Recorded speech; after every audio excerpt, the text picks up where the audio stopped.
All right, let's get to talk of the table here. And guys, if any of us have gone through this, or maybe we'll have to go through this, I understand that this is not as simple as I make it, but the scene, we keep saying this, elderly drivers. This latest one out of Florida at a Publix down there at a supermarket. Car crashing through the window, went right by the checkout counters, drove down the aisles of the store, leaving shoppers in shock. If you look at the video that goes by at one point, you see there's a stroller there, my gosh.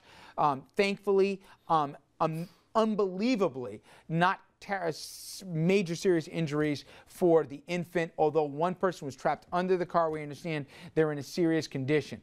Here's what we learned about how the accident happened. 76-year-old Thelma Wagenhofer is charged now with reckless driving. She says she accidentally hit the gas instead of the brake. Sound familiar?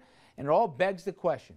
At a certain age, should driving grandmothers and grandfathers be tested annually here? I'm talking eye tests, road tests here, to see that they're still competent enough to drive. And I'll say before I even ask, I know this is ageism here, but once you hit a certain number here, should you be treated differently than the rest of us? Because we got to go get our license every 10 years or whatever it is, and we don't have to go through the road test to do it. Yeah, there's a major public safety issue, and there's no question, as people are living longer, thankfully, that there are some complications along with that. And one of those complications is driving an automobile, and there have to be some safeguards. Some safeguards, I'm not sure exactly what they need to be, but you know, we need to make sure that people are capable of driving the vehicle and can make decisions and understand that. That's a great political answer. Andrew, every 12 months, we all know a lot of people, 75, 80 years old, that are like this. I mean, they're as sharp as any 50-year-old. I think of my grandfather who loved to drive, and taking the car away from him would have killed him. It's not just the accidents. It's also. But how about every 12 months there's a certain number? It's also the 90-year-old person who's driving 30 miles an hour in the fast lane on the highway. There are lots of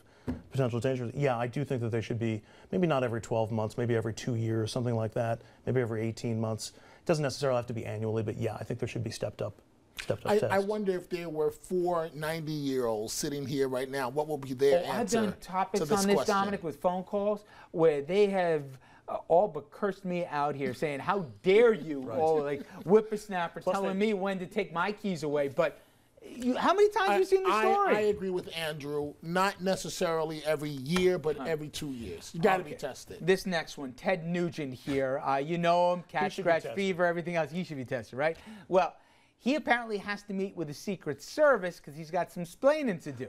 If you haven't heard his comments about President Obama, here they are. And some have interpreted this as threatening. He says it's going to be obvious when he talks to the agents tomorrow that it's much ado about nothing. The comments in question came at last weekend's NRA convention. And if you want more of those kinds of evil, anti-American people in the Supreme Court, then don't get involved and let Obama take office again. Because I tell you this right now, if Barack Obama becomes the president in November again, I will either be dead or in jail by this time next year.